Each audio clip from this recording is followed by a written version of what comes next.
Hi කොහොමද ඔයාලට? අදත් මං ඔයාලා එක්ක රසම රස කිචන් කතාවක් බෙදා ගන්නයි යන්නේ. හැබැයි ඊට කලින් මගේ channel එක subscribe කරලම වැඩේ පටන් ගමු. හැමදාම සෝයා එකම විදියට කාලා ඇති වෙලා නම් මේ විදියට try කරලා බලමු. මේක හරිම ලේසියෙන් රසට හදාගන්න පුළුවන් රෙසිපි එකක්. එහෙනම් බලමු අපි අපේ රසම රස සෝයා එක හදාගන්නේ කොහොමද කියලා. මේ තියෙන්නේ මං අද ගන්න සෝයා පැකට් එක. මේකේ රසකාරක පැකට් මුකුත් නැහැ.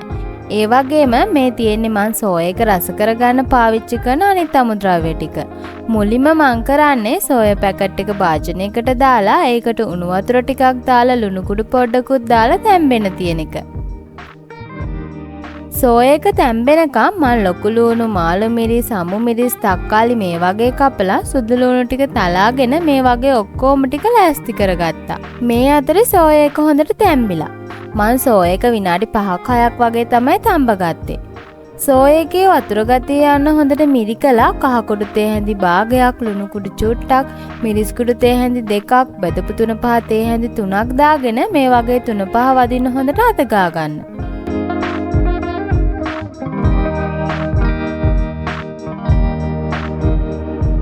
තුන පහ ටික වදින්න මේක ටිකක් පැත්තකින් තියලා ඊළඟට මම මේ විදියට පෑන් එකක් ලිපේ තියාගෙන ඒකට තෙල් ටිකක් දා ගන්නවා. තෙල් ටික රත් වීගෙන එද්දි මේකට ආබෑට ටිකක් දාලා ඊට පස්සේ අපි මේකට මුලින් ලෑස්ති කරලා තියාගත්ත සුදු ලුණු, ලොකු ලුණු, රම්පේ, කරපිංච ටිකත් එකතු කරගන්නවා. දැන් මේක මේ විදියට අපි පොඩ්ඩක් ටෙම්පරාදු කරගන්න ඕනේ.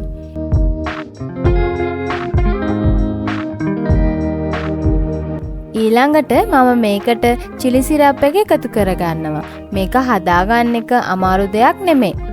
මම මේක හදාගත්තේ සෝයා සෝස් මේස හැන්දි දෙකකට තක්කාලි සෝස් මේස හැන්දකුයි කෑලි මිරිස් මේස හැන්දකුයි දාලා හොඳට mix කරලා.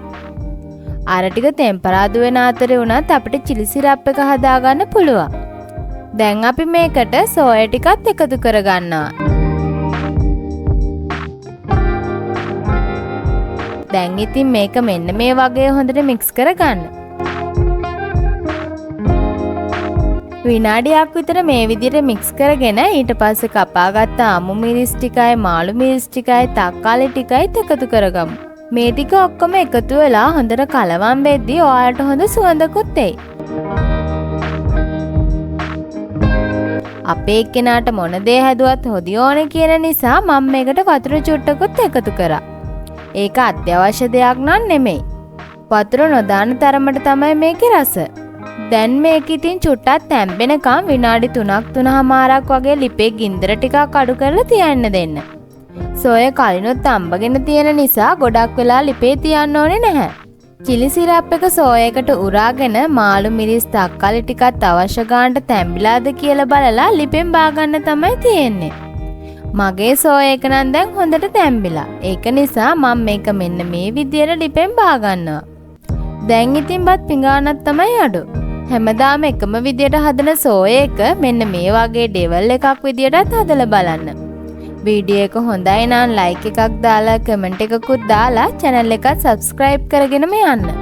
තවත් මේ වගේ රසම රස කිචන් කතාවකින් අපි ආයෙත් හම්බ වෙමු.